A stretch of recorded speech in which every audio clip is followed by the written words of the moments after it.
Hello student, welcome back to my channel Samrat academy. Student, जितने बच्चे class 10th में और प्री बोर्ड एग्जाम देने वाले हो तो उनके लिए वीडियो सबसे ज्यादा इंपॉर्टेंट है मेरे प्यारे बच्चों। आज मैं आप लोगों के लिए एक viral paper pre board exam का लेकर आया हूं। ये पेपर आप लोगों के एग्जाम में 100% आएगा। इस पेपर को आप तैयार कर लो इंग्लिश का, क्योंकि प्री बोर्ड में भी आप लोगों को 95% नंबर लाकर दिखा देना है कि हम किसी से कम नहीं है। ठीक है, प्री बोर्ड में भी आप लोगों को टॉप करना है मेरे प्यारे बच्चों, और बोर्ड एग्जाम में तो टॉप करना ही है आप लोगों को। तो क्लास 10th इंग्लिश का पेपर है प्री बोर्ड एग्जाम का, और ये पेपर 70 नंबर का मेरे प्यारे बच्चों। देखो मैक्सिमम मार्क्स लिखा है, मैक्सिमम मार्क्स कितना, 70 मार्क्स का। इस टाइम कितना है इसको सॉल्व करने के लिए, तो देखो 3 आवर्स 15 मिनट्स इस पेपर को सॉल्व करने के लिए आपके समय है। यहाँ पे कुछ नोट्स में दिया है। जैसे पहला नोट्स बोला है यहाँ पे मेरे प्यारे बच्चों कि the first 15 minutes are allotted only for reading the question paper. कह रहा है कि 15 मिनट्स जो दिया जाएगा वो आपको क्वेश्चन पेपर रीडिंग करने के लिए दिया जाएगा। बाकी 3 आवर्स में आप इस पेपर को सॉल्व करो। इसके बाद मेरे प्यार बच्चों दूसरा पॉइंट जो बोला है नोट्स में कि this question papers is divided into 2 section, मतलब ये क्वेश्चन पेपर जो है वो 2 सेक्शन में डिवाइडेड है। तीसरा पॉइंट क्या बोल रहा है कि section A contains multiple choice questions, candidates have to choose the correct option and fill the answer in OMR sheet. कह रहा है कि सेक्शन ए में जो है मल्टीपल चॉइस क्वेश्चन है। ठीक है, कैंडिडेट जो आप लोग कैंडिडेट हो वो करेक्ट ऑप्शन चूज करो। 4 ऑप्शन में से कौन सा करेक्ट ऑप्शन है और उसका उत्तर आपको ओएमआर शीट में आपको देना है। इसके बाद चौथा नोट्स बोला है कि section B contains descriptive answer type question. Section B में जो है वो आपके डिस्क्रिप्टिव टाइप्स क्वेश्चन है, जो कि आपको क्वेश्चंस लिखना होगा आपको बोर्ड एग्जाम की कॉपी में। ठीक है, जो आपको कॉपी मिलेगी प्री बोर्ड में उस कॉपी में आप लोगों को आंसर देना पड़ेगा। इसके बाद पांचवा है कि ऑल क्वेश्चन आर कंपल्सरी, मतलब सभी क्वेश्चन कंपल्सरी है करना है। क्वेश्चन पॉइंट 6 है कि marks are indicated as questions, मतलब हर एक क्वेश्चन के आगे बताया गया कि वो क्वेश्चन कितने मार्क्स का है। तो ये कुछ नोट्स है मेरे प्यारे बच्चों। पेपर स्टार्ट आप लोगों का यहाँ से होगा सेक्शन ए। सेक्शन ए में देखो 20 मार्क्स के मल्टीपल चॉइस क्वेश्चन रहेंगे, और क्वेश्चन नंबर 1 से लेकर 3 तक के लिए क्या बोला है कि read the following passage carefully and answer the question that follow choosing the correct option. कह रहा है कि क्वेश्चन नंबर 1 से लेकर 3 तक का आंसर आपको इस पैसेज में से देना है। कह रहा है कि इस पैसेज को पढ़िए। अभी इतना ही छोटा पैसेज नहीं, इसके पीछे और है, पहले इतना नोट कर लो। देखो उसी के नीचे ये भी पैसेज है, मतलब पैसेज पूरा इतना बड़ा है। अब इस पैसेज को पढ़ने के बाद 3 क्वेश्चन दिए गए हैं और तीनों का आंसर इन्हीं पैसेज में से देना है मेरे प्यारे बच्चों। ठीक है, जिसमें से पहला प्रश्न देखो क्या बोला है। पहला प्रश्न बोला है मेरे प्यारे बच्चों कि an old man was distressed because. ठीक है, अब यहाँ 4 ऑप्शन दिया हुआ है। 4 ऑप्शन में से कौन सा ऑप्शन सही होगा मेरे प्यारे बच्चों, तो सी वाला option, his sons always quarrelled with one another. ठीक है, सी वाला ऑप्शन बिल्कुल राइट आंसर हो जाएगा। पहले का सी रंग के आपको ओएमआर शीट में आना है, पहले का सी रंगना है, इतना याद रखना। ठीक है, दूसरा क्वेश्चन है मेरे प्यारे बच्चों कि an old man was distract, it means he was. ठीक है, तो he was option D sad, मतलब वो कैसी थी, दुखी थी। डी वाला ऑप्शन बिल्कुल राइट आंसर हो जाएगा। इसके बाद तीसरा प्रश्न है मेरे प्यारे बच्चों कि which words in the passage is opposite of weak. मतलब वीक का अपोजिट क्या होता है, वीक मतलब कमजोर होता है, कमजोर का अपोजिट क्या, मजबूत। मजबूत जो होता है स्ट्रांग मतलब होता है, मतलब सी वाला ऑप्शन बिल्कुल राइट आंसर हो जाएगा। ठीक है, तो 3 क्वेश्चन हमने इस पैसेज में से आपको दे दिया। इसके बाद आगे देखेंगे चौथा प्रश्न। देखो चौथा प्रश्न मेरे प्यारे बच्चों बोला है कि क्वेश्चन नंबर 4 से लेकर क्वेश्चन नंबर 8 तक क्या बोला गया है कि choose the correct option to answer the following. 5 प्रश्न है, 5 नंबर का। जैसे चौथा प्रश्न में बोला है कि I always go to the park on weekend. अब पार्क के नीचे अंडरलाइन किया गया है, बताना है कि पार्क क्या है, नाउन है कि प्रोनाउन है कि वर्ब है कि एडजेक्टिव है। तो पार्क मेरे प्यारे बच्चों सबको मालूम कि पार्क क्या है, नाउन है। पार्क क्या है, नाउन है। ए वाला ऑप्शन बिल्कुल राइट आंसर हो जाएगा। 5वां प्रश्न देखिए, आई फिर working all afternoon and have just finished the assessment. ठीक है, अब मेरे प्यारे बच्चों यहाँ पे क्या भरा जाएगा। ठीक है, तो 5वें का मेरे प्यारे बच्चों बी वाला ऑप्शन हैड बीन भरा जाएगा। क्या भरा जाएगा, हैड बीन भरा जाएगा, क्योंकि यहाँ पे वर्ब का थर्ड फॉर्म दिया है फिनिश्ड। तो यहाँ पे वर्ब का थर्ड फॉर्म दिया है, तो यहाँ पे क्या भरा जाएगा, हैड भरा जाएगा। हैड बीन क्या भरा जाएगा, हैड बीन भरा जाएगा। चलो आगे देखते हैं क्वेश्चन नंबर 6। क्वेश्चन नंबर 6 क्या है कि meet me at the train station in hours from now. अब यहाँ पे आवर्स दिया है, अब आवर्स मालूम है आपका क्या है, आवर्स पढ़ा जाता है, आवर्स पढ़ा जाता है इसलिए आर्टिकल एन का प्रयोग होगा। हावर नहीं पढ़ा जाता, आवर्स पढ़ा जाता है इसलिए एन का प्रयोग होगा। सातवां प्रश्न है मेरे प्यारे बच्चों को, bird bush in hand a worth is two the. अब यहाँ पे सेंटेंस दे दिया है, बताना है कि अरेंज करके बताइए कि कौन सा आपका सही सेंटेंस बनेगा इसको अरेंज करने के बाद। तो सी वाला option, a bird in hand is worth two in the bush, C वाला ऑप्शन बिल्कुल राइट आंसर हो जाएगा, सातवें का सी। आठवां प्रश्न देखिए क्या है, आठवां है कि select the word with correct spelling, मतलब करेक्ट स्पेलिंग कौन है। तो मेरे पास बेनिफिट का करेक्ट स्पेलिंग ये होता है बी वाला, बेनिफिटेड। क्या होगा, बेनिफिटेड जो है करेक्ट स्पेलिंग है, तो आठवें का बी जो है बिल्कुल राइट आंसर हो जाएगा। अब मेरे प्यारों से क्वेश्चन नंबर 9 से लेके 10 तक, क्वेश्चन 9 और 10 जो है कह रहा है कि read the passage given below and answer the question that follow. 2 number का प्रश्न है, दो प्रश्न 2 नंबर का, कह रहा है कि इस पैसेज को पढ़िए, इस पैसेज को पढ़ने के बाद नीचे 2 प्रश्न दिए गए हैं तब आंसर दीजिए। तो ये पैसेज पढ़ना है, इसके नीचे देखो क्वेश्चन नंबर 9 पूछा है कि what was I looking forward to. तो इसका राइट आंसर मेरे प्यार बच्चों जो हो जाएगा वो option number A, to meet his family, to meet his family. 9 का ए जो है बिल्कुल राइट आंसर हो जाएगा, ट्रिक लगा लो, याद कर लो, यही ऑप्शन आएंगे, यही आप करके आइएगा। 10वां है कि whom did I decide to call, ठीक है, तो बी वाला option Paris control station, Paris control station 10वें का बी वाला जो है राइट आंसर हो जाएगा। अब मेरे प्यारे बच्चों देखो क्वेश्चन नंबर 11 से लेकर 13 तक, मतलब क्वेश्चन 11 से लेकर 13 तक दिया है, based on your understanding of the prose lesson choose the correct option to answer the following question.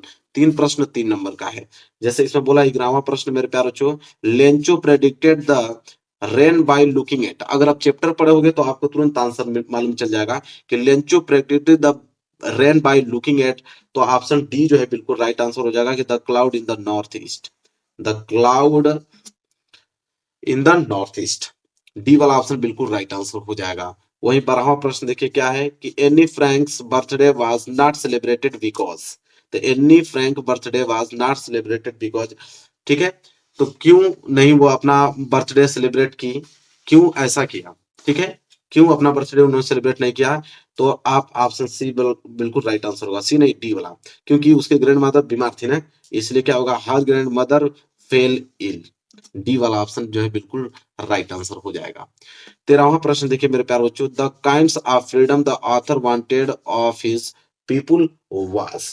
तो डी वाला option, to live life with dignity and self respect, D वाला ऑप्शन बिल्कुल right answer हो जाएगा question number 13 का।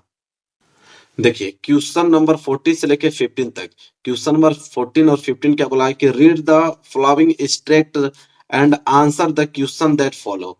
कह रहा है कि आप स्ट्रेक्ट जो आपको 4 लाइन का स्ट्रेक्ट दिया है, 4 लाइन का स्ट्रेक्ट पढ़िए, इसके नीचे दिए गए क्वेश्चन को आंसर दीजिए। जैसे बोला है, has given my heart a change of mood and saved some part of a day I had rued. अब यहाँ पे क्वेश्चन नंबर 14 पूछा है कि the crow has change the mood of the poet by. तो मेरे प्यारों जिसका राइट आंसर हो जाएगा option number C, shaking the snow from the tree, shaking the snow from the tree. यहाँ पे सी वाला ऑप्शन बिल्कुल राइट आंसर हो जाएगा, 14 का सी। ठीक है, आगे देखिए क्वेश्चन नंबर 15 क्या है मेरे प्यारे बच्चों, क्वेश्चन नंबर 15 है यहाँ पे कि the poet is trying to suggest that, ठीक है, तो ऑप्शन ए क्लिक करना, small things bring big change in life. कह रहा है स्मॉल थिंग जो छोटी सोच होता है ब्रिंग बनाता है एक बिग चेंज इन लाइफ, अपने जीवन में एक बड़ा चेंज लाता है। ठीक है, क्वेश्चन नंबर 15 का ए जो है राइट आंसर हो जाएगा। आगे देखिए मेरे प्यारे बच्चों क्या है, अगला है क्वेश्चन नंबर 16 से 20 तक, क्या है कि based on your understanding of the lesson in the book footprint without feet choose the correct option to answer the following question. 5 प्रश्न 5 नंबर का है। देखिए क्वेश्चन नंबर 16 यहां से स्टार्ट होता है कि Horace robbed a save every years to. इसका राइट आंसर होगा कि by rare and expensive book. ठीक है, 17 16 का बी वाला जो है बिल्कुल राइट आंसर हो जाएगा। 17वां प्रश्न देखिए क्या है, mister Pumphrey is worried about tricky health therefore C, फिर यहाँ पे आपको भरना है, क्या भरा जाएगा मेरे प्यारे बच्चों, ओवरफीड हिम, ओवरफीड हिम, मतलब 17 का सी जो है बिल्कुल राइट आंसर हो जाएगा। ठीक है, क्लियर आप लोगों को। चलिए आगे देखिए प्रश्न नंबर 18, प्रश्न नंबर 18 क्या बोल रहा है कि Hari wanted to win over the confidence of Anil because, ठीक है, तो he was planning to cheat the young man. वो क्या करता था, पहले प्लानिंग करता था, नौजवान आदमी को पहले सेट कर लेता था कि इनको हमको चीट करना है, ठीक है। तो 18 का डी जो है बिल्कुल राइट आंसर हो जाएगा। आप देखिए क्वेश्चन नंबर 19 मेरे प्यारे बच्चों क्या है कि what did एब्राइट start collect in childhood. तो कह रहा है कि एब्राइट जो है कलेक्टिंग करता था बचपन में, क्या कलेक्टिंग करता था मेरे प्यारे बच्चों, ऑल ऑफ दिस, मतलब बटरफ्लाईज और कॉइन्स और स्टम्प्स, मतलब तीनों क्या करता था, कलेक्ट करता था। इसलिए क्या हो जाएगा मेरे प्यारे बच्चों, ऑल ऑफ दिस जो है वो बिल्कुल राइट आंसर हो जाएगा। क्वेश्चन नंबर 20वां देखिए क्या है, क्वेश्चन नंबर 20वां मेरे प्यारे बच्चों है कि ग्रिफिन वाज अ, ग्रिफिन क्या था मेरे प्यारे बच्चों, तो ग्रिफिन एक साइंटिस्ट था। यहाँ पे सी वाला ऑप्शन बिल्कुल राइट आंसर हो जाएगा, ठीक है। इसके बाद यहां से आता है सेक्शन बी। सेक्शन बी में 50 नंबर के प्रश्न रहेंगे, ठीक है, डिस्क्रिप्टिव प्रश्न रहेंगे और 50 नंबर के। और यहाँ से प्रश्न होता है 21वां स्टार्ट। प्रश्न नंबर 21 है कि read the passage carefully and answer the question given below. मतलब कह रहा है कि यहाँ पे आपको जो पैसेज दिया हुआ है इस पैसेज को आपको पढ़ना है, ठीक है। अब बस इतना पैसेज नहीं है, उसके पीछे और पैसेज में दिखाता हूँ, पहले इतना पैसेज आप नोट कर लो। यहाँ तक नोट कर लोगे तो उसी में ये भी पैसेज है, उसी में यहाँ तक पैसेज, पूरा पैसेज यहाँ तक है, उसके नीचे और यहाँ पे नोट कर लो। इतना बड़ा पैसेज दिया है, पैसेज के नीचे आपको 4 प्रश्न दिए हैं। पहला प्रश्न 2 नंबर का, दूसरा प्रश्न भी 2 नंबर का, तीसरा प्रश्न भी 2 नंबर का, चौथा प्रश्न 4 नंबर का, ठीक है। देखिए नहीं, चौथा प्रश्न 4 नंबर का नहीं है, तो 22वां प्रश्न है। तो 2 2 4 2 6 ये जो है वो 1 नंबर का प्रश्न है, डी वाला, ठीक है। तो 2 2 4 2 6 एक 7 नंबर का प्रश्न पूछा जाता है क्वेश्चन नंबर 21 से। तो चलो फटाफट आंसर देखते हैं। तो पहला प्रश्न जो है कह रहा है कि in which annual event was the writer interested, why was it a day of excitement for him. अब इसका आंसर क्या होगा, तो 21 का ए है, तो 21 का ए का आंसर आपको नोट करो, क्योंकि 70 में 70 लेके आना, एक भी गलत मत करना। देखो आंसर लिखोगे कि the duty of the dog was to guard the rich man's house at night every day the birds came, ठीक है। ये 21 का एक आंसर है। देखो कॉपी एक छोटी सी बना लो, उस कॉपी में वायरल पेपर जो बता रहा हूँ कोड वाइज उसको लिखते रहो, उसका आंसर लिखते रहो, उसको रिवाइज करते रहो। बी वाला है कि what was the main grievance of the writer, what did he not realise then. 21 का बी है, तो 21 का बी कहाँ है, यहाँ पे 21 का बी का आंसर कि one day the birds fell into a tube full of water, the dog saw this and dragged the heavy stone near enough to reach the tube. He took the birds out and put her down on the ground and saved her. ये B वाला का answer है, ठीक है। Copy में note करके इसको revise करना है आपको। और तीसरा प्रश्न सी वाला देखो, how did the writer feel on the anniversary of his birth, ठीक है। ये भी 2 नंबर का ही प्रश्न है, तो उसको नोट करो कि the rich man had kept the dog to guard his house at night, ठीक है। 2 नंबर आप लोगों को यहां से मिल जाएगा। इसके बाद फिर हम लोग डी वाला प्रश्न देखेंगे जो 1 नंबर का था कि find out word in the passage which is the opposite of earlier. मतलब अर्लियर का अपोजिट क्या होता है, तो अर्लियर का अपोजिट फार होता है, तो डी वाला का फार हो जाएगा। 1 नंबर यहाँ से आपको मिल जाएगा। समझ में आया ना आप लोगों को, 7 नंबर क्लियर हो गया। चलो 22वां प्रश्न देखो, 22वां है कि answer any of the following question, ठीक है। तो यहाँ पे आपको दिया है ए और बी, 2 क्वेश्चन दिए हुए हैं, दोनों में से कोई एक प्रश्न करना है, जो कि कितना नंबर मिलेगा आपको, 4 नंबर मिलेगा, ठीक है। तो ए और बी दोनों में से कोई एक प्रश्न करना है, कितना नंबर मिलेगा, 4 नंबर। तो चलो मैं आपको दोनों बता देता हूं, दोनों में से जो आसान होगा वो आप कर लेना एग्जाम में, ठीक है। पहला है कि राइट एन एप्लीकेशन, एक एप्लीकेशन लिखो टू योर प्रिंसिपल को, ग्रेंट यू 5 डेज, 5 दिन के लिए छुट्टी के लिए, अटेंड योर सिस्टर मैरिज, आपकी बहन की शादी है, 5 दिन के लिए छुट्टी चाहिए, तो आप एप्लीकेशन अपने प्रिंसिपल को कैसे लिखोगे, 4 नंबर के लिए है। तो एप्लीकेशन कैसे लिखा जाता है देखो, तो 22वां का आंसर वो भी ए वाला, देखो यही था ना कि write an application to your principal to grant you 5 days leave to attend your sister marriage, यही था ना। कैसे लिखोगे आंसर, पहले आंसर रेडी डालोगे और लिखोगे टू, फिर कामा लगाओगे, फिर द प्रिंसिपल, फिर कॉमा लगाओगे, फिर नीचे अपने स्कूल का नाम लिख लेना, जो भी आपका स्कूल का नाम हो, सबके स्कूल का अलग अलग नाम होता है, ठीक है। इसके बाद सब्जेक्ट में कि किस पे आप लिख रहे हो एप्लीकेशन, तो सब्जेक्ट में लिखोगे कि live for 5 days on account of my sister marriage, ठीक है, मतलब 5 दिन के लिए छुट्टी चाहिए, मेरे सिस्टर की शादी है। इसके बाद रिस्पेक्टेड सर, फिर कॉमा लगा के नीचे से अब लिखना प्रारंभ करोगे कि I am a student of 10th class, मतलब 10th ए में पढ़ता हूँ, and my roll number is 25, marriage of my elder sister, मतलब शादी मेरी बहन बड़ी बहन की है, फॉलोइंग ऑन किस डेट को, 3/5, यहाँ पूरा मत लिखना 2024 2023, बस डेट से लिख लेना। There are many pieces of work at home, the whole family is busy with arrangement, मतलब कि जो अरेंजमेंट है उसमें पूरी की पूरी फैमिली बिजी है, सो इसलिए I can't attend school during those day, kindly grant me leave for 5 days from इस डेट को इस डेट तक, मतलब 1/5/2000 इतना से लेकर 5/5/2000 इतना तक हमें छुट्टी चाहिए। फिर नीचे लिखोगे थैंकिंग यू, मतलब थैंकिंग यू मतलब थैंक यू उनको बोलोगे। योर ओबीडियंटली, आपका आगे क्यारी छात्र कौन, हरी शर्मा, किस क्लास में, तो 10th ए में। बस कितना सिंपल है, इतना ही आपको लिखना है। अगर एप्लीकेशन नहीं लिख पाओगे तो दूसरा आपको दिया था कि अगर एप्लीकेशन नहीं लिख पाओगे तो ये वाला लिख लेना, बी वाला। और बी वाला क्या है कि राइट और लेटर, ये लेटर लिखना है कि एक लेटर लिखो, your father requesting him to allow you to go on educational tour organised by your college and also to send 2000 for it, मतलब 2000 रुपये चाहिए, आपके कॉलेज ने ऑर्गेनाइज किया है एजुकेशन के लिए, कहीं जाने के लिए, तो अपने पिता को एक लेटर कैसे लिखोगे, 2000 अगर आपको मांगना है तो, ठीक है। तो देखो यहाँ पे बी वाला यही था ना कि write a letter to your father requesting him to allow you to go on education tour organise by your college and also to send 2000 for it, यही था ना। देखो आंसर में कैसे लिखोगे, सबसे पहले तो अपने पिता का एड्रेस, कहाँ आपके पिता का एड्रेस, जहाँ रहते हैं आपके पिता, एड्रेस लिखने के बाद रिस्पेक्टेड पापा, फिर कामा लगाना, फिर लिखना कि I am quite well here and hope you will also happy, my studies are going on well, my college proposed an educational tour this year in month of October. Therefore, I request you to allow me to go on this tour. Kindly send me a sum 2000 by RTGS at your earliest. Convey my best regard to mother and love to Titu. Your loving son. अपना नाम लिख देना, तो नाम मत लिखना, x x लिख देना, नाम नहीं लिखा जाता है। बस हो गया, और इसमें करने की क्या जरूरत है, और यही आपको 4 नंबर दिला देगा, ठीक है। क्लियर हो गया ना। तो दोनों मैंने बता दिया, एप्लीकेशन लिखना, लेटर लिखना, दोनों में से अब जो भी आसान होगा आप कर लेना, आपके ऊपर निर्भर करता है कि आप एग्जाम में कौन करते हो।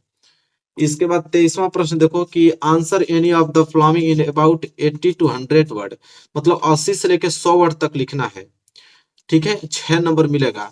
पहला है ए कि write a report on science exhibition in your college, कह रहा है कि साइंस एग्जीबिशन है आपके कॉलेज में, उस पर आपको एक रिपोर्ट लिखना है, 6 नंबर मिलेगा।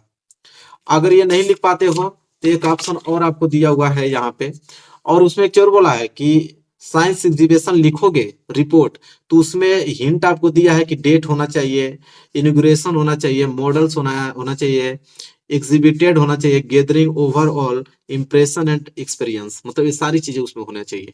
अगर वो नहीं लिख पाते हो तो बी वाला ऑप्शन एक और दिया है कि राइट एन आर्टिकल, एक आर्टिकल लिखो। अगर रिपोर्ट नहीं लिख पाते हो तो आर्टिकल लिखो, किस पे, importance of taking regular exercise, अगर रेगुलर एक्सरसाइज करते हो तो उसके क्या इंपोर्टेंस है, उस पर एक आपको आर्टिकल लिखना है। The basic of hint given below, मतलब कुछ हिंट आपको नीचे दिए गए हैं जो कि आपको उस आर्टिकल में लिखना ही होगा, जैसे introduction, keep our body active, tension free and happy all day long, better concentration on studies conclusion, इतना होना चाहिए। तो या तो आप आर्टिकल लिखो या तो रिपोर्ट लिखो, मैं दोनों बताऊंगा, और या तो आप आर्टिकल लिख लेना या तो रिपोर्ट। तो सबसे पहले हम लोग यहाँ पे रिपोर्ट लिखेंगे, वो भी साइंस एग्जीबिशन के लिए, ठीक है। तो देखो रिपोर्ट में सबसे अच्छी बात है कि आप एक बार हेडिंग डाल लो साइंस एग्जीबिशन, इसके बाद पूरा शुरू से लेकर लास्ट तक लिखना चालू कर दो, पूरा नंबर मिल जाएगा, ठीक है। तो देखो जैसे लिखेंगे 5 मार्च, मतलब 5 मार्च को our college organised science exhibition showcasing various project and model made by student. The exhibition was a huge success and attracted a large number of visitors, including students faculty members and parents. The exhibition was divided into different sections including physics, chemistry, bio and computer science. Each section had its own project and model which were made by students with guidance from their respective subject teacher. The physics section showcased project related to electricity, magnetism and mechanics. The chemistry section displayed model related to the periodic table, chemical reaction and properties of element. The biology section showcased model related to a human body, cell biology and plants growth. The computer science section showcased project related to programming and software development overall. The science exhibition was a great platform for students to showcase their creativity and knowledge. It also provided an opportunity for students to learn from each other's project and models. The event was appreciated by the everyone whom visited, and we hope that our college continues to organize such a event in future. बस हो गया। मतलब एक बार start करो, पूरा लिखना चालू कर दो। इसमें क्या होता है, थोड़ा गलत भी लिखोगे ना तो एग्जामिनर पूरा पढ़ थोड़ी पाएगा, शुरू के 2-3 लाइन पढ़ेगा, इस तरह देखेगा आपने अच्छे से लिखा है, फिर यहाँ पे तुरंत 6 में 6 नंबर आपको दे देगा। तो राइटिंग अच्छी होनी चाहिए और बीच में बना के लिख सकते हो, कोई जरूरी नहीं कि जितना मैं लिखा हूँ वो लिखोगे, लेकिन कुछ आपके दिमाग में होना चाहिए, अपने से बना बना कर लिख दोगे, 6 में 6 नंबर आपको मिल जाएगा। तो ये तो था आपका रिपोर्ट, ठीक है। अगर रिपोर्ट नहीं लिख पाओगे तो आर्टिकल लिख लेना, ठीक है। बोला था ना कि रेगुलर अगर आप एक्सरसाइज कर रहे हो तो उसके क्या इंपोर्टेंस है, उसके लिए आर्टिकल लिखो। तो देखो उसमें भी यही चीज होता है, देखो इंपोर्टेंस ऑफ एक्सरसाइज हेडिंग डालोगे और पूरा लिखना चालू कर दोगे, ठीक है। और 6 नंबर आप लोगों को जो है मिल जाएगा। तो ये भी मैं पढ़ के सुना देता हूँ, आप नोट कर लेना। तो या तो आप साइंस एग्जीबिशन के लिए रिपोर्ट लिख लेना या इंपोर्टेंस ऑफ एक्सरसाइज के लिए आर्टिकल लिख लेना। जैसे देखो, exercise is basically any physical activity that we performs on a repetitive basis for relaxing our body and taking away all the mental stress. जो mental स्ट्रेस है वो दूर हो जाता है रेगुलर एक्सरसाइज करने से। It is importance of do regular exercise. When you do this on a daily basis your become fit both physically and mentally. अगर आप डेली वर्क करते हो, एक्सरसाइज करते हो, तो आपको फिजिकली और मेंटली दोनों तरह से आप स्वस्थ रहोगे। More over not exercising daily can make a person susceptible to different diseases. Thus, just like eating food daily, we must also exercise daily. Exercise has a lot of benefit in today's world. First of all, it helps in maintaining your weight. Moreover, it also helps you reduce weight. If you are overweight, it is because you burn calories. When you exercise further, it helps in developing your muscles. Thus, the rate of your body will increase, which help to burn calories. Moreover, it also helps in improving the oxygen level and blood flow of the body. When you exercise daily, your brain cells will release frequently. This helps in producing cells in the hippocampus.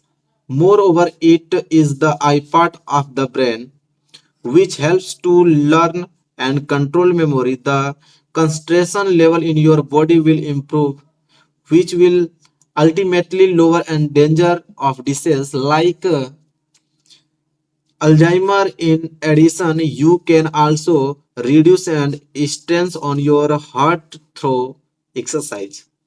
Finally, it controls the blood sugar level of your body, so it help so prevent or delay debates. In order to life healthy, it is essential to exercise for mental and physical development. Thus, exercise is important for overall growth of a person. It is essential maintenance of a balance between work, rest, and activities. So make sure to exercise daily. भाई अब पढ़ना ही पड़ेगा ना, इतना बड़ा है तब तो पढ़ना ही पड़ेगा। पढ़ूंगा तब तो नोट नहीं कर पाओगे आप। तो भाई 6 नंबर चाहिए तो इतना तो लिखना पड़ेगा ना। इसमें तो कोई मतलब ये नहीं है कि सर आपने बहुत बड़ा बता दिया। भाई 6 नंबर तो देगा ना एग्जामिनर इतना लिखोगे तो। चलो आप देखो क्वेश्चन नंबर 24। अब क्वेश्चन नंबर 24 से ग्रामर के पोर्शन स्टार्ट होंगे। जैसे क्वेश्चन नंबर 24 में ए वाला है कि rewrite the following by changing into indirect speech. 2 नंबर के लिए आपको डायरेक्ट स्पीच दिया हुआ है कि the father said to daughter why are you disturbing me in this way. अभी आपको डायरेक्ट स्पीच में दिया है, इसको इनडायरेक्ट स्पीच में चेंज करोगे तो 2 नंबर आपको मिलेगा। तो पहले सेंटेंस को उतार लो। इसको हम लोग जब इनडायरेक्ट स्पीच में चेंज करेंगे तो कैसे चेंज होगा, तो वो चेंज होगा कि the father asked him daughter why she want disturbing him in this वे। इस तरह चेंज होगा। ठीक है, चलिए ये 24 का ए है। इसके बाद बी वाला दिया है कि change the following into passive voice. Passive voice में चेंज करना, ये भी 2 नंबर का है। जैसे बोला है I know him very well, यह पैसिव वॉइस है। अरे पैसिव वॉइस बोल रहा हूँ, ये एक्टिव वॉइस है और इसको हमें चेंज करना है पैसिव वॉइस में, तो 2 नंबर मिलेगा। तो I know him very well, इसको जब हम पैसिव वॉइस में चेंज करेंगे तो उसका आंसर बन के आएगा कि he is well known to me. ये आपका पैसिव वॉइस में चेंज हो गया, 2 नंबर मिल जाएगा आपको। इसके बाद आगे बढ़ोगे तो सी वाला पोर्शन है कि पेंचुएट द फॉलोइंग, ये भी 2 नंबर है। पेंचुएट मतलब होता है कि चिन्हों का प्रयोग कीजिए। जैसे बोला है I said to Shyam you will not fail in your work hard. अब इससे हमें चिन्हों का प्रयोग करना है, कहाँ पे कैपिटल लेटर, कहाँ पे फुल स्टॉप, कहाँ पे कॉमा, कहाँ पे डबल इन्वर्टेड कॉमा, इनको उसमें इंक्लूड कर सही सेंटेंस बनाना है। तो देखो पेंचुएट इसका हम लोग अगर सही बनाए तो ये इस तरह बन के आएगा सी वाला। आई सेड टू शाम के बाद कामा लगाएंगे, फिर डबल इन्वर्टेड कामा में लिखेंगे you will not fail if you work hard, फिर फुल स्टॉप, फिर डबल इन्वर्टेड कामा से क्लोज कर देंगे। यह आंसर है, इसमें आपको 2 नंबर मिलेगा। तो सभी नोट करो, यही एग्जाम में लिखना है। चौथा है कि translate the following into English, 4 number के लिए। अब हिंदी में दिया, इसको इंग्लिश में ट्रांसलेट करना है। क्या है कि एक बार एक व्यापारी ने एक नौकर रखा। नौकर बहुत सच्चा था, जो काम कोई और न कर सकता उसको वह कर देता। वह सदा प्रसन्न रहता। 1 वर्ष बीत गया किंतु व्यापारी ने उसे वेतन नहीं दिया। नौकर ने भी अपना वेतन नहीं मांगा और सच्चाई तथा ईमानदारी के साथ वो काम करता रहा। अब इसको हमें इंग्लिश में ट्रांसलेट करना है, 4 नंबर मिलेगा। तो इंग्लिश में जब इसको ट्रांसलेशन करेंगे तो देखो ट्रांसलेशन, यहाँ पे आप पहले हेडिंग डालोगे, इसके बाद उसका ट्रांसलेशन लिखोगे कि once a businessman employed a servant, the servant was very true, he did that work which could not be done by the anyone. He also lived happy. Years passed, but the businessman did not pay his salary. The servant also did not ask for him salary and went to working with truth and honesty. इसको मैं English में convert कर दिया और 4 number मिल जाएगा। यही इसका 100% right answer है। तो इसको पहले नोट करो और 4 नंबर का सवाल है, तो इसको पूरा बना कर जाना। इसके बाद आगे हम बात करें तो 25वां प्रश्न। देखो 25 प्रश्न, 25 प्रश्न क्या है कि answer the following in 60 to 40 word etch. ठीक है, मतलब कि 30 से 40 वर्ड में आंसर देना है। 2 प्रश्न है, 6 नंबर मिलेगा आपको। जैसे ए और बी, तो ए में 2 ऑप्शन दिया है, या तो आप ऊपर वाला करो या तो और करके एक और ऑप्शन दिया है, तो दोनों में से कोई एक ही करना है, लेकिन मैं आंसर आपको दोनों को बताऊंगा। जैसे ए वाला है कि when did Lencho receive the letter, why did he become angry। कह रहा है कि जब लेंचो अपना लेटर रिसीव किया तो वो क्रोधित क्यों हो गया। तो देखो क्रोधित इसलिए हुआ था कि देखो 25 का ए वाला आंसर लिखो कि लेंचो रिसीव द लेटर, जब लेंचो को लेटर रिसीव हुआ तो the following Sunday when he went to post office, वो संडे को पोस्ट ऑफिस गया था। Lencho was single minded and him immense faith in God made him thinks that God would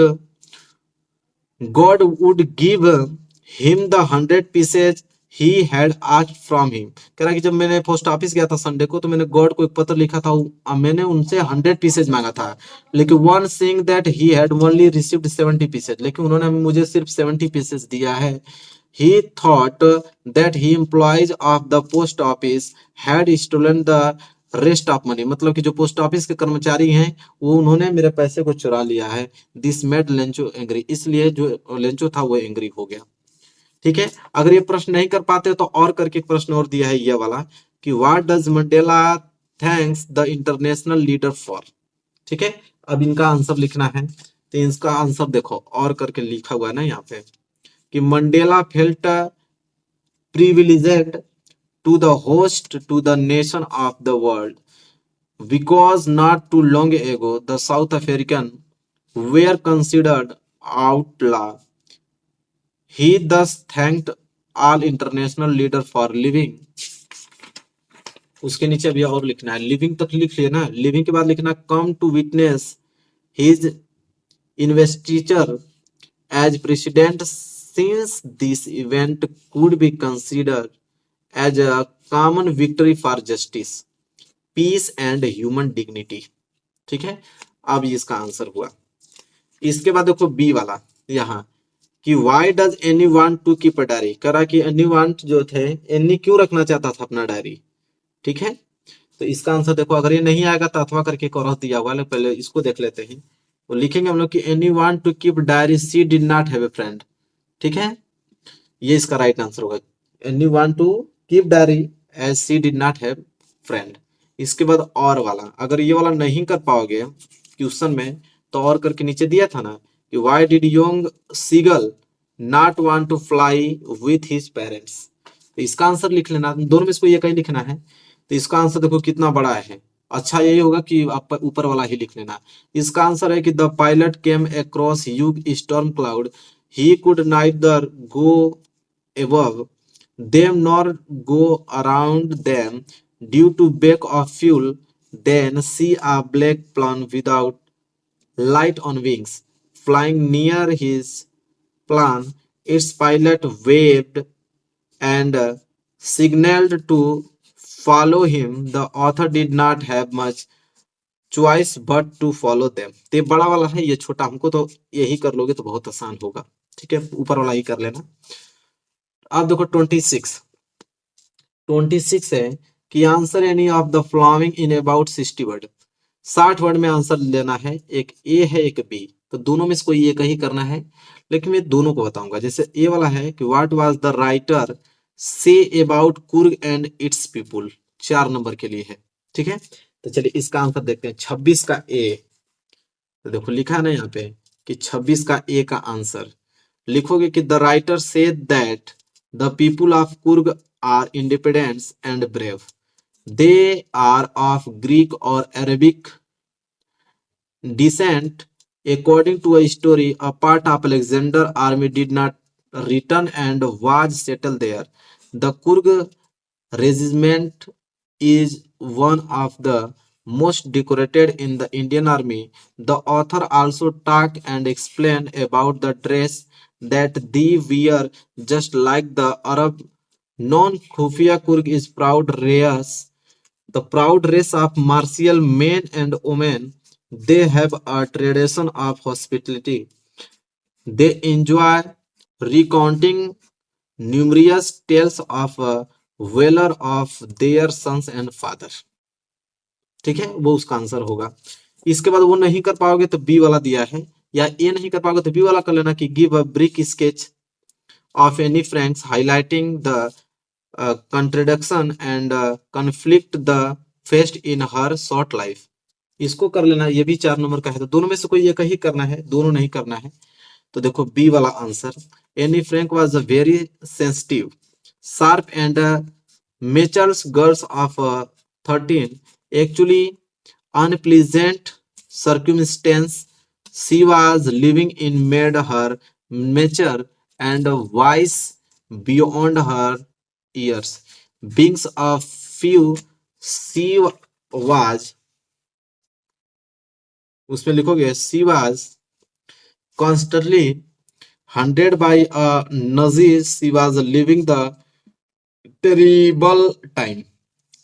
Born in Germany, she had her family had migrated to Amsterdam to escape persecution. They were forced to live in hiding when the Nazis occupied Holland. No doubt she had a family, relative, and friend, but she was an introvert. She felt utterly lonely and could not confide in others. She needed a true friend before whom she would open her heart and share her innermost feeling. She found the true friend in Kitty, her diary. She was very emotional. She loved her grandmother very much. She was in tears as she had a heartbreaking farewell to the headmistress, Mrs. Cuprius. She was a chatterbox and annoyed her maths teacher, Mr. Kissing, as the talks too much in class. He punished her by giving strict homework, but joke pleased him very much. ठीक है, यह होगा इसका answer, इतना बड़ा। चलिए 27वां देखो। 27 प्रश्न है कि right the main themes of poem the trees. मतलब द ट्रीज का मेन थीम्स क्या था, 3 नंबर के है। अगर ये नहीं कर पाते तो और करके दिया है कि right 4 lines from any poem prescribed in your syllabus, do not copy the line giving the question paper. कह रहा है कि 4 लाइन का कोई एक पोएम लिखो जो इस प्रश्न पत्र में न आया हो, 3 नंबर का। तो आसान ये होगा कि आप पोएम लिख लो, सिंपल। तो देखो 27 का एक पोएम लिख लो। The way a crow shook down on me the dust of snow from hemlock tree. कितना सिंपल है और ये आपको 3 नंबर दिला देगा। ठीक है, तो मैं तो ये कहूंगा कि आप पोएम ही लिख कर आना। मेरा सजेशन हमेशा यही रहेगा कि आप पोएम लिख के लेके आना। तो 27 प्रश्न भी हो गया। 28वां देखो कि right central idea of any of the flowing. ठीक है, सेंट्रल आइडिया लिखना है, या तो आप डस्ट ऑफ स्नो को लिख लो, या a tiger in the zoo, या द फॉल पोयम। अब 3 दिया है, 3 में से किसी एक का सेंट्रल आइडिया लिखना है। तो मैं डस्ट ऑफ स्नो का आपको सेंट्रल आइडिया बता देता हूं, जो कि सिंपल भी है, और यही लिख के चले आना एग्जाम में। तो देखो डस्ट ऑफ स्नो का सेंट्रल आइडिया लिखोगे कि the poem dust of snow, the poet want to convey that sometimes certain moments or action which are simple have a larger significance. They can change the mood of life a person. The way a crow shake down dust of snow on the poet inspires and gives him the idea sake of his descriptive thought, become cheerful and do some things useful. देखो कितना simple है central idea. तो central idea लिख लेना। कितने number का था जी, 3 number. तो सेंट्रल आइडिया 3 नंबर आपको दिला देगा। चलिए आगे बात करते हैं। आगे क्वेश्चन नंबर 29। क्वेश्चन नंबर 29 है कि answer any of the following in about 60 to 40 word, 3 number. अब देखो कह रहा है कि 2 प्रश्न दिया है, ए और बी, दोनों में से किसी एक का उत्तर देना है। 30 से लेकर 40 वर्ड तक देना है, जो कि 3 नंबर मिल जाएगा। जैसे ए वाला है, how did Griffin save himself from mister hall. ठीक है, अब इसका आंसर आपको लिखना है। तो 29 का ए, देखो 29 का ए आंसर लिखोगे। To save himself, he took off his clothes and became invisible before people could find him. बस ये आंसर होगा। देखो कितना सिंपल सिंपल है, आसान है, बिल्कुल याद कर पाओगे। दूसरा वाला है कि does Anil realise that he has been robbed. दोनों में से कोई एक ही करना है ना, तो मैं दोनों का आंसर बता रहा हूं। तो बी वाला का आंसर क्या लिखोगे कि he overlook Hari Singh theft, he does not give much importance to money, he comes to know that he has been robbed। ये भी हो गया। अब देखो यहां से लास्ट प्रश्न बचता है आपका 30वां। लास्ट प्रश्न यहाँ पे बच गया आप लोगों का 30वां। और 30वां देखो, 30वां है कि A answer any of the following in about 60 word. तो 60 वर्ड में आप लोगों को उत्तर लिखना है 4 नंबर के लिए। 2 प्रश्न है, दोनों में से कोई एक ही करना है, मैं लेकिन दोनों बताऊंगा। जिससे बोला है what role did not existent balcony play in the story the midnight visitor. तो इसका आंसर लिखो यहां तक, स्क्रीनशॉट ले लो कि in fact there was no balcony outside the room of usual, this not existent balcony play the deceived role in the story, makes believe in usual made up story of the balcony. When there is a there is a knock at the door, usual say to Max that it would be the police. Max is frightened and jumps into the balcony to hide. Max jumps to his death and he brings the story to its end. Usual was not clever secret agents. He easily got rid a dangerous person Max by investing the story of balcony. बस हो गया। और B वाला है कि what was the case of mister Matilda suffering. तो दोनों में से कोई एक ही करना है, लेकिन मैं आंसर बता देता हूँ बी वाला का भी। The case of suffering was a loss of the necklace. It was lost during the ball. Matilda had borrowed the necklace from her friend mine Forestier. When the necklace could not be found, her husband decided to replace it. They bought the similar necklace to 36,000 francs. Mr. Loyal had 18,000 francs. He borrowed 18,000 francs from the usurers, and the whole rest of money lenders.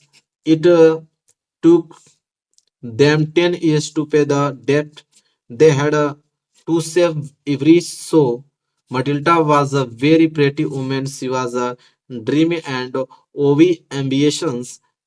Her dreams to be loved and known by the rich caused a great suffering to Matilda. देखो